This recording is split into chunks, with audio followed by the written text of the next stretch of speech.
In the end, I got a degree in neurobiology, another one in psychology, and I got a minor in music. We learned about electric eels, and we learned about bats and owls and stuff, and could take a finance class. People understand the power of botanicals. They understand the power of nature, and just traditional drugs just don't work. You just have to keep going and don't give up. And just don't be scared. It's okay. Even if you're scared, just to take this step anyway. What up, sis? Meet our sister, Dr. Julia Perederiy. She is a neuroscientist and founder of Ombiome. This woman's story is beyond. As a neuroscientist, she discovered that our body can heal itself. Her product Ombiome is launched and can literally help heal your gums. Help the body heal itself. Are you ready to learn? Let's get into it. What is up, sis? What is up? How are you feeling? I have an incredible woman here with me today. Happy International Women's Month. Yes. I have to introduce to you the Dr. Julia Perederiy, okay? You heard that right. Dr. Julia Perederiy is here with us today. She's an entrepreneur and she's a neuroscientist and a badass mother. I am so excited to have you on the podcast today. I don't know much of your story, but I'm so excited to get into it. I'm so excited to be here. Thank you, and congratulations on your new launch. Thank you. Ombiome. That's right. We're gonna get into it as we talk and discuss because this woman is stepping into her power. And it's gonna be such a beautiful story, and you are gonna wanna hear how this woman has achieved and how you even became a neuroscientist. I think it's one of those stories that you're just like, what? So let's get into it. Sure. When did Julia say, I want to be a neuroscientist? Was it young Julia? No. Really? Absolutely not. No. How did this come about in your life? You know, I discovered science and neuroscience specifically in college, so I was probably at least 20 years old at that point. I took a class as part of my psych major requirements, and it was neural systems of animals. You know, we learned about electric eels, and we learned about bats and owls and stuff, and these cool little neuronal connections all made this organism function, right? And I thought this would be super cool to know in a human. I'm a human, I got a brain. Yeah. And then I switched my major into neuroscience, and that's kind of how it started. Wow. Yeah, that was in probably my third year of college. So not at any point before then was I like neuroscience is the track for me. This is incredible because sis, there's so many times we go to college and we think that we need to know what we want. Not at all. You changed your major 3 times? Yeah, a couple times. I added some, I switched some. What did you go for? In the end, I got a degree in neurobiology, another one in psychology, and I got a minor in music. Wow. So I maxed out on my units. Yeah, of course it did. Yes. But when you were first going to school, what was your vision for yourself? Because I always say, like, what we envisioned ourselves, like, I wanted to be a sports broadcaster. So I wanted to do communications. I wanted to learn the business. So that's what I started as. And I also wanted to work in China. So I studied Chinese. Amazing. Obviously, it changed over time. But I always say it's so interesting what we see ourselves before we enter this world of college or university. But it's also like not a solution, you know, even though I had these degrees, I never had a plan. Like I never had a career laid out. I didn't have too many mentors who I could follow in their footsteps. So after college, I went to work for my mom at her music school. Really? For a couple of years. Okay, so time out. I know. So you were just going to college to go to college, Just like many of us do. It's the next step. Next step, yeah. I didn't know. So I went to Berkeley for undergrad, and I was so surprised that I got in there that I don't know how that happened. Yeah. Because you're intelligent. That's how it happened. I mean, my view of myself is different than what everybody else sees, I think. Of course. Yeah. That's how it always happens. Yeah. And you're just doing the course. You're just doing your intuition. Because I like it. Yes, yeah. and this intuitive feeling of like, I'm following what feels good to me. Exactly. That brings you to these cool bat things, and now you're like, okay, now I want to learn about me in this way. Neuroscience. Yes. But then you graduate.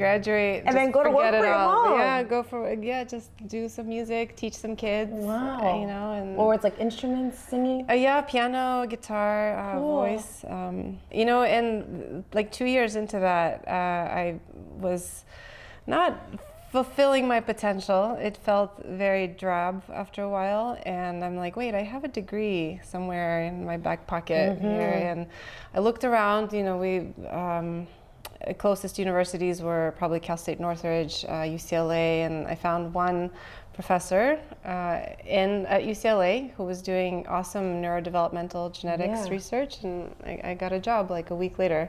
I sent him an email. You know, I'm like, hey, you know, I have this degree, and in case you're hiring, here's me.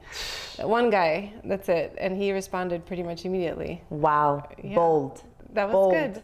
And you know, I was 26 at that time, and that's really when I first learned how to make friends. Wow. Like, I found my people. I finally was in an environment where there's these amazing, talented intellectuals, fun people with all of these hobbies, and it was such a great environment.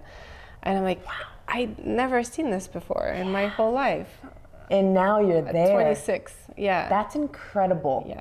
How did you feel? Like, were you like, I'm exactly where I belong, or were you a little nervous? I mean, it was a little overwhelming. You know, some of those protocols you had to execute. You know, we played with a lot of genetics, obviously, some human brain tissue as well, and it's, you know, that stuff is precious. You can't just waste it, and obviously you're working with expensive reagents, and that was nerve-wracking when I first started. Yeah. I can only imagine. But eventually, you know, context just overpowered me. Like that's why I went to get my PhD. I did 2 years of that job, and then I moved up to Portland, Oregon to get my PhD in neuroscience. So this was it. This is it. Music was a great filler. Yeah. And now she was back on her ambitious train. That's right. So you got your PhD. I did. Then you moved to Oregon. I was doing my PhD in Oregon. Okay. That's right. How was that? Oh my gosh, after our little desert landscape here, it was lovely. I loved all the water and it's like a nature wonderland, right? It is, with the moss and the ferns and waterfalls. It's just so much water. It was lovely. That's incredible, because I think a change in environment is so crucial for us, especially when women are so focused in what they love. I think nature brings out different parts of us when we become closer to the ground. Yes, exactly. You know what I mean? So at this moment, you knew, I, Julia, will be a neuroscientist. Yeah, it was in the program, like legit. Period. And you were falling in love with it. Oh yes, I mean, I was, you know, in a different state by myself, far away from everybody. There was a period of like homesickness, and you know, did I really make the right decision? But in the end, I did so many cool things in Portland. Like I was in a band. I started doing aerial silks. I mean, of course, lots of outdoorsy stuff, camping, hiking, backpacking, just lovely. How did you balance all this? I think women do this without even thinking. Yeah. Like, I'm literally listening to you, and I'm like, she got a PhD, learned how to do aerial silks, was in a band, hobbies. How? Volleyball as well. Volleyball as well. Add that to the list. And masters in tech entrepreneurship in parallel. So I mean, I have a history of maxing out on activities. Of course. You know, I didn't have kids back then, and not you know, stable partner necessarily, and so it was fun to just explore me. I think that's when I really discovered my true self, as to like what ignited me, what made me happy. There was nothing in my way that could stop me from, you know, signing up for, you know, volleyball club or going to an event, or, you know, I found my Russian community up there. You know, originally I'm from Moscow, Russia. Wow. I came to the States in the 90s, and as an early teenager. And really in Portland, Oregon is when I discovered this other amazing Russians that I really haven't met in the US. So you built that community there. Yeah, and met my husband there as well. How beautiful. Yeah. What a journey. Wow. So now you have your PhD and you've lived a lot of life. When you're at that point, the next vision after that, was it one of what's next? Or did you know what was next? I never know what was next. Yes, because I feel like when you have these this ambition, and you keep going and you keep going. It's like, what's next? What's next? And in school, it's easy, right? Because we get this degree, we get that degree, we get this degree. What was next for Julia? Was it, whether it was a personal journey, was it a more education, was it a career dive? I think our journeys as women and what we choose to do is so interesting because it actually sets the stage for the next major part of our life. Yeah, and you don't know it as it's happening. Yes. Yeah, for sure. I mean, because I did that business science kind of joint parallel programs, my career had kind of bifurcated at that point. Like there isn't really, I guess at that point, this was 10 years ago. Right. There wasn't as much overlap between the two. There weren't as many innovation centers. There weren't as many scientist founders for companies. So usually the business guys do the business, the science guys do the science, and they barely communicate with each other. Wow. They don't actually understand each other. But you understood both worlds. Correct. And because that was really my first exposure to business at that level, like in my early 30s, like I don't know why I never bothered to take a finance class before then. Yeah. Should have. Take a finance class. It doesn't matter how boring you think it is. Go take it. It's so important. She's talking to me. Yeah. It's true. It is. From that point on, I was either in the science role in the companies I worked for, or in the business development role, kind of business strategy, market research, that type of stuff. Wow. And those two things, they go well together. I got to learn a lot about startup environment as well as like global pharma, like how drugs get developed and discovered and applied to patients who need them. But in the end, as a consultant, it's harder to have true influence. And, I kind of did that for a while, a number of years, almost 10 probably. And in the end, I was like, no, I want to use my own advice. Like, why am I advising somebody to do it? And they may or may not understand where I'm coming from, but I just put this project through my soul. Like, I put out this best thing that I could possibly, and they don't have to do anything with it. Like, wait a minute. Like, time out. Wait a minute. Like, this is my expertise. I want to use it. I think it's valuable. Of course it is. That's how Ombiome was born, really. This is so powerful because you are a mother as well. Yes. You're creating, you're birthing these new ideas. I think we women really just give, but you have the power inside of you to literally birth humankind, the life force. Yes. And you have the power to birth ideas. And then execute on those ideas as well. And bring it to life. Exactly. This is our gift. Yes, it's like a rearing of the child. That's exactly right. I always say, I have 3 children. My son, who's 7, and then my company, and then, my husband. I love that process. I'm sure so many of us can relate to that. I'm sure. So how did you tie in motherhood with such an ambitious career? Because I'm going to get to Ombiome, but I'm listening to your story and I'm like, wow, this woman is it. She is driven. She's on the course. How did you handle motherhood?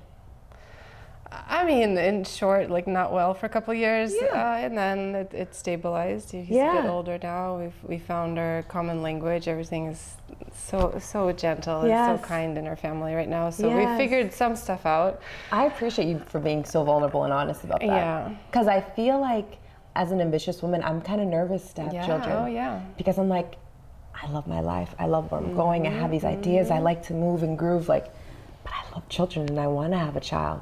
But how can I make that happen? And listening to your story, I'm like, it's possible. Yeah, you just do it. It'll be hard. It'll be challenging, but it's possible. But the thing about having children is that, they say that, destruction of the ego is essential on the path to enlightenment. Yes. Right? And what do children do really well? Destroy egos, like, no problem. So I feel like this was a task for me and like a way for me to grow and to learn new things about myself. Of course, lots of subconscious stuff came out with his birth that got just dislodged physically. So that was really, growing journey there. Yeah, lots of meditation, lots of crying, lots of uncovering things, I know you've had guests talk about past lives before, so, I've done all of the things. to try to uncover why things are going wrong, or Yeah. what the patterns in my life are, or why the certain arc is repeating again and again, right? It's tough work. Yes. It's not the easiest thing, It's especially when hard. things are pulling at you. And then, of course, there's COVID. And, you know, I come from a multi-generational household. We had 4 generations in my house for a Wow. while. So my grandmother, who's passed on now, but, you know, together, my grandmother and my son's cumulative age was 100 years old. That was really fun. That is for a while. And then beautiful. COVID happened, and then I have a full-time job, and it was intense there for a second. But, you know, we made it out. That's a big transition. I don't even know if we made it out. We're on the right track. Yes, yeah. You made it out because you're here and you're speaking about it, and you That's can right. see yourself from the outside looking in. Yes. And you're so aware. But not like... Yeah, yeah. Not at the next You know where you're step. going. Yeah, You know where you're going. That's right. I feel like motherhood is a journey too. I have yet to experience it, but I see it with my friends, my girlfriends, and my sisters, and my mother, and it's such a long, beautiful journey. And everybody's journey is so different. It is. You know what I mean? It's hard. It's absolutely hard, but you have to have people around you. You know, A tribe. tribe. I'm so grateful that you have your generations of your family there with you to support you. That's special. Is that a cultural thing? Yeah. Yeah. People respect their elders generally in Russia. Yes. I don't know how far we want to get into this, but I actually like kidnapped my grandmother from the hospital when she had her stroke. Like, she died 4 months after that, but like, you know, the way the elders are treated here in hospitals, especially on a stroke ward, like, it's not pretty. And as I stayed there with her, it was just shocking to me, like, how little people visited, like the people next door. And we were there with her the whole time. And, you know, and by the second night, I'm like, we're leaving.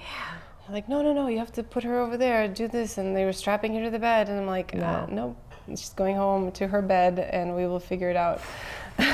We are the same when it comes to this. Yeah. The Western world, when it comes to that, I don't like it, especially how they treat elderly. I saw it with my grandparents, so I'm proud of you for taking that initiative, because there's so many times I took care of both of my grandparents before they transitioned, so I see you, and they were my persons on this. They were like my light. And I remember telling the doctor once, no, you're absolutely not. And having him do a whole new, whole new protocol, a whole, like, changing everything. But it's a gamble, right? You don't know if it's going to work. Yes. You do all this stuff. But you have to. This is women. You have to trust yourself. Yes. You knew your grandmother needed to be home. That place was not going to be of service of how hospitable you could have been for your grandmother. And I'm sure she was able to enjoy her last days on this earth with you and your family in a safe, beautiful space. Yes. I'm proud of you, man. I do this. I did the same thing. I did. And it was Save the elders. You Save have the elder. to. Yeah. I actually want to start volunteering with elders here. Yes. Because I think it's something in the Western world that we don't honor enough. I agree. It's sad. So when I heard you talking about the generations, I was like, this is definitely a culture thing, and I think it's so beautiful how you we need to honor our ancestors more. Well, that's a really cool. That is right. That's really cool. I feel like when I did that with my Nana, my Papa, I felt like a badass. I was like, I don't care what you're doing. That's like, right. I know what they need. Right.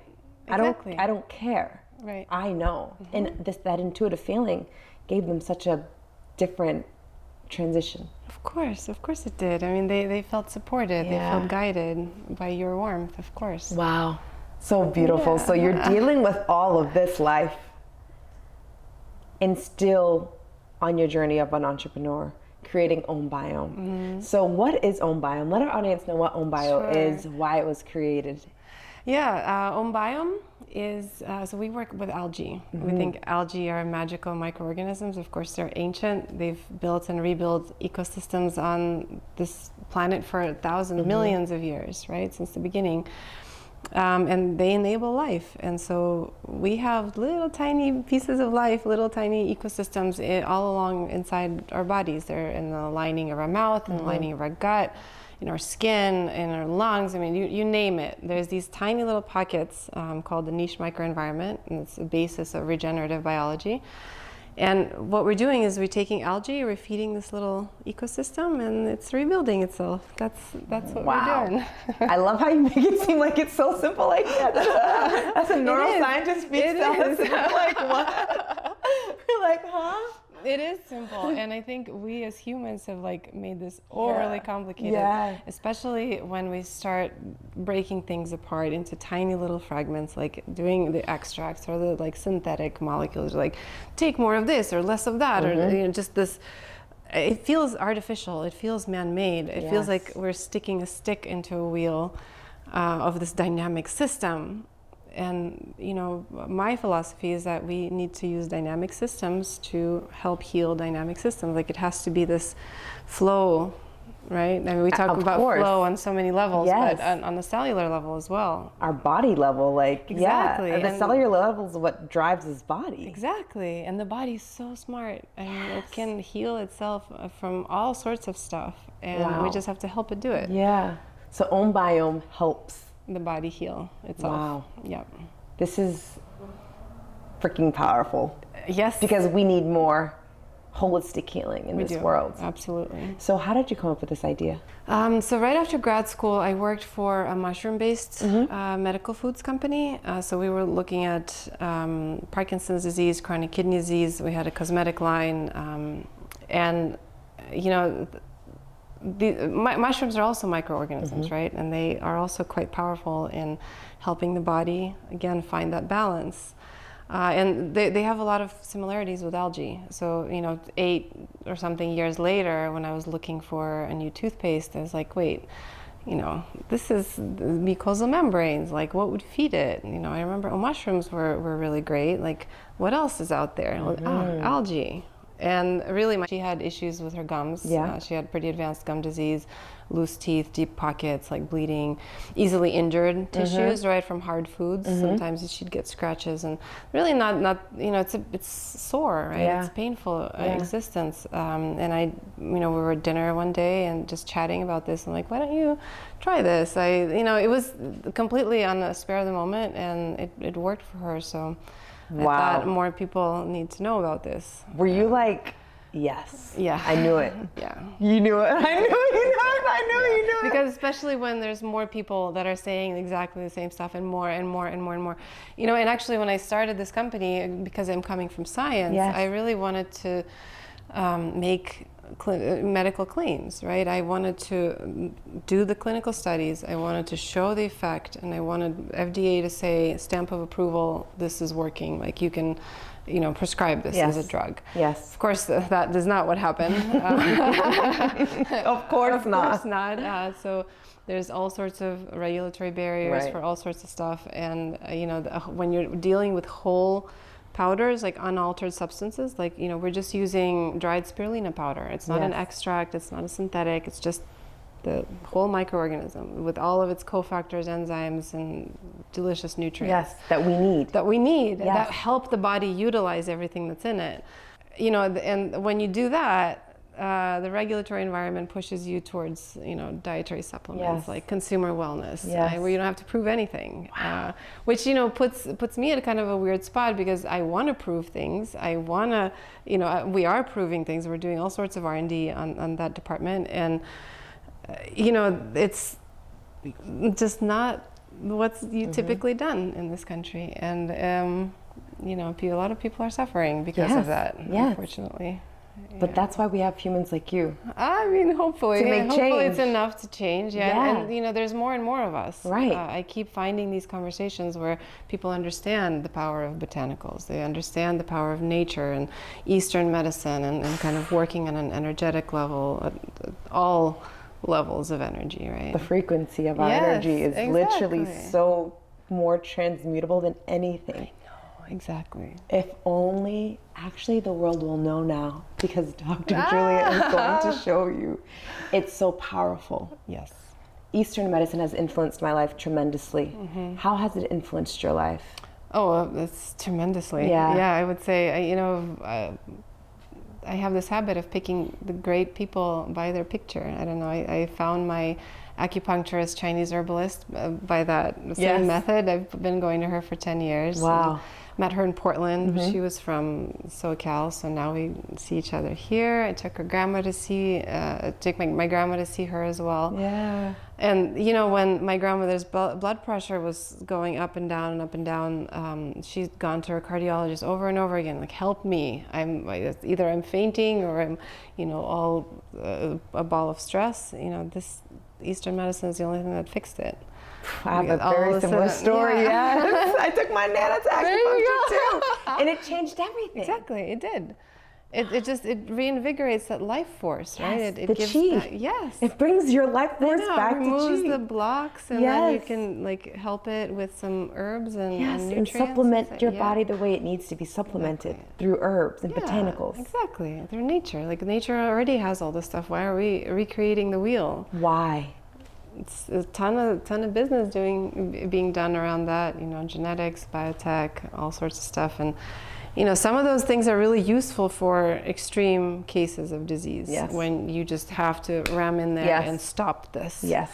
But when we're talking about early stage disease or things that are reversible or just, you know, kind of low grade inflammation over decades, that's when, you know, just traditional drugs just don't work. It doesn't work. No. And I believe, like, if you want to live a healthy life over time, a traditional drug is not, it's a temporary fix. It's a Band-Aid. Yeah. Yes, it's a Band-Aid, and that's not going to that's not going to call for a good life. You're going to be back and forth. Exactly. This is why we have people like you on this earth. I want to say, first and foremost, I'm proud of everything you've accomplished. And Ombiome is going to be so informative, and I think really change how people look. I think our mouths are one of the most important parts on our entire body. It holds so much. Yeah, and digestion starts in the mouth. Can you share some about? I want people to understand the importance of Ombiome and why it's so important. A toothpaste will change your life. I mean, the way I like to think about it is that, you know, we somehow in our customer discovery we found that people tend to, you know, separate their head from the rest of their body. So when you're talking about digestion, this happens down there. Yep. Oh, teeth, and you chew stuff here. But it's the same tube, right? It's one tube. It has two openings. You know, you kind of. It's actually external to the body, and it absorbs stuff like really, really fast, really, really well. It's meant to do that, to aid with digestion and you know, sustainability of life. And so when we're using toxic things in our mouth, like what are we actually doing, right? Either that harsh mouthwash or you know, mass market toothpaste.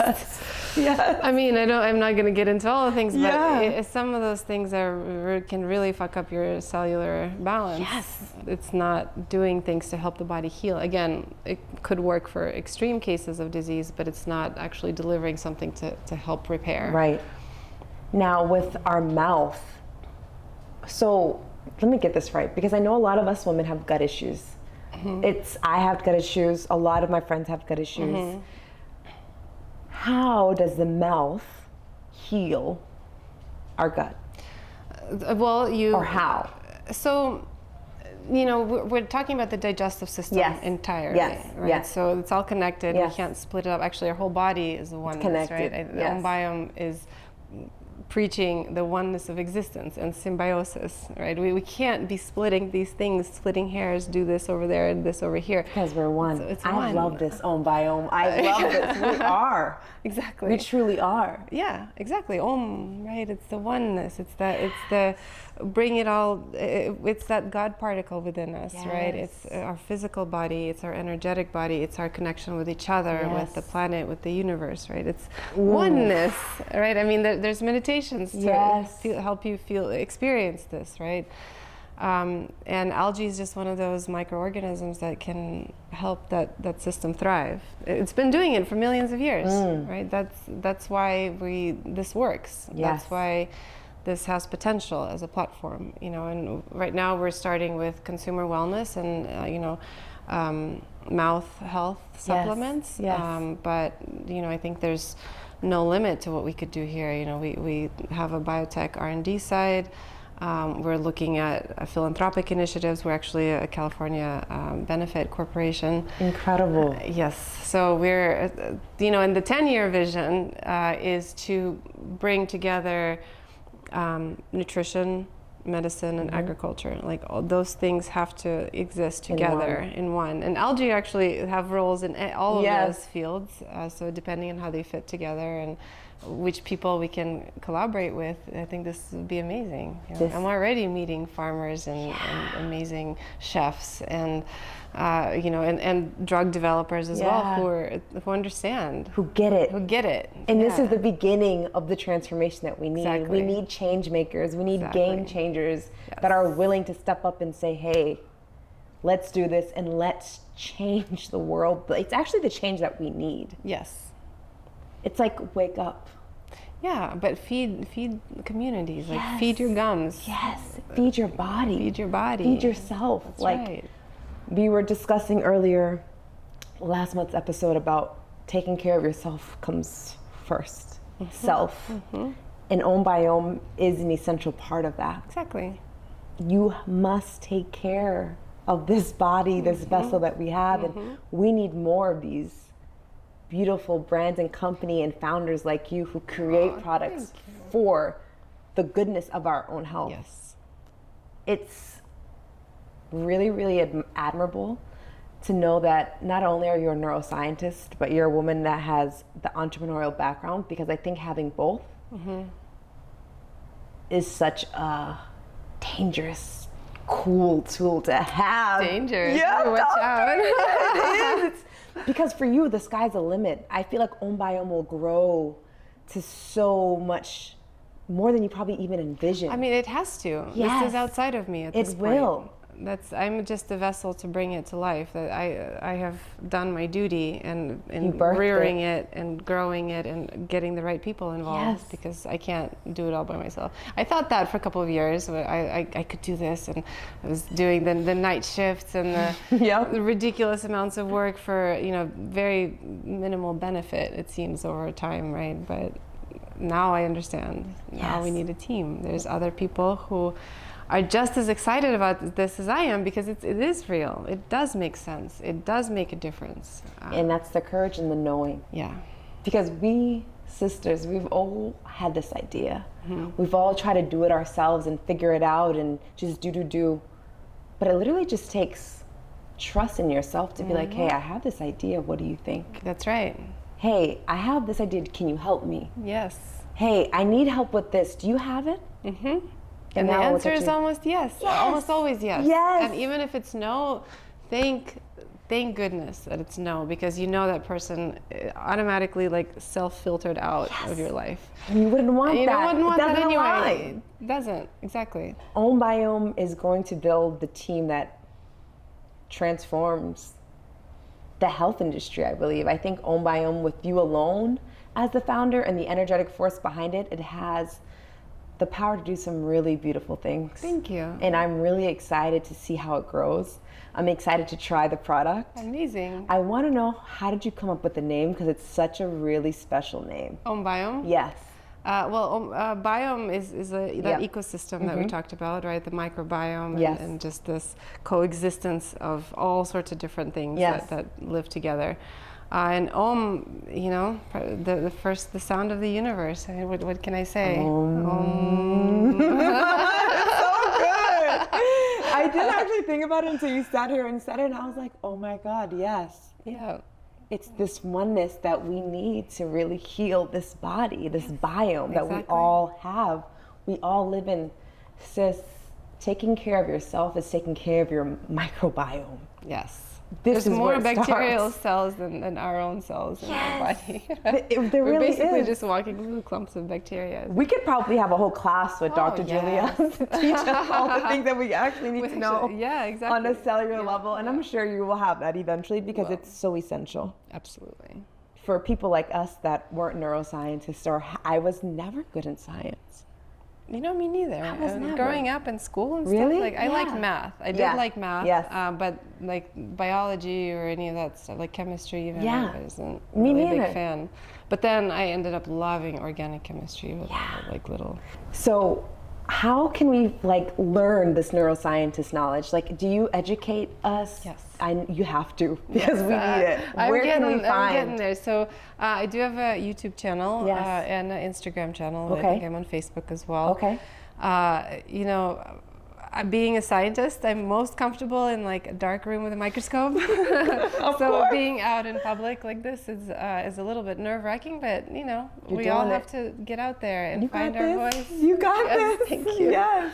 But yeah, to come check it out. You know, we're going to be hosting a series of events and educational panels around Los Angeles. Incredible. And, you know, as we widen our network, you know, if you have a center you'd love for me to come speak at, I'd love to do that. I cannot wait Yeah. to sit and just absorb all your knowledge. Is the YouTube channel Ombiome? It's Dr. Julia Perederiy. Okay, Yes. Dr. Julia Perederiy. Sis, when you have the moment, take a minute and learn about yourself, because the microbiome is the self. It is what drives this vessel that we live in every day. That's right. Yep. You want to learn from this woman? This woman is literally caring for our body on a whole nother level, holistically. Yes. And that's the only way I want to learn about my body. Exactly. Period. Me too. So I want to Me say too. thank you for Thank you. having the courage, being so powerful, and having the resiliency to keep going. Yeah, that's a tough one. I know it's tough. I know it's tough. As an entrepreneur, it's not easy. Yeah. And being a woman of such prestige, it's so cool to see you stand in your power and get uncomfortable, right? Because I would never think a neuroscientist would ever be uncomfortable, but I'm proud of you. It's Thank out of you your for saying element. that. It is. Yes, And you're that's doing where it. all the power lies. It's just outside your comfort zone. That's the magic. And as soon as you can just be brave enough to take that step, like that's where it is. Just Yes. don't be afraid and go off that cliff. Because Yes. you know, when you create a vacuum like this, where you're just doing because you believe in something, and you find support around you, and all of a sudden this idea gains a hold, then you know, the universe, like you're creating this pull. The universe just fills it in with support and abundance, and that's it. You just have to keep going and don't give up, and just don't be scared. And it's okay, even if you're scared, just to take this step anyway. I always say when you're scared, it's a green light. Yeah. Go. Because that's where you're going to grow the most. Is when you're scared. Like those icky, uncomfortable feelings. I know when you sat here, Julia, I know it was a little icky, but I know you feel the growth. And I know you're probably so proud of yourself. I'm so proud of you. I'm so proud of you. Thank you. This is an amazing show. Thank you. I appreciate you. I'm going to be learning so much of Ombiome. I am so excited to get my hands on it. I had gum issues. I shared this with you. So I think it's going to be such a beautiful journey, and I'm going to share it with you in our community, because Ombiome is something that I need. A lot of us need, and it's going to heal. We need healing. Yes. The world needs healing, but it starts with us. That's right. And we need symbiosis. Yes. We have to work together with each other, with microorganisms, with things that nature has provided for us just to thrive. Yes. That's the one. That's the Om. That's right. That's Ombiome, baby. There we go. Dr. Julia, I want to say thank you for having the courage to sit here with me and to share your story. For International Women's Day, we are giving you your flowers because you have lived a beautiful life and you deserve all the flowers. They're from this incredible woman named Nona Washington of Mixed Girls Florist. You deserve it. I love this mimosa. It's just unforgettable scent. It's stunning. And it's for you. You deserve all the flowers all the time. Thank you for being courageous and resilient and staying the course. Thank you for having me. This has been such a pleasure. I appreciate you. I appreciate you. Girl, you know we got this? We got this. We got We this. got this. Yes. There's nothing to do.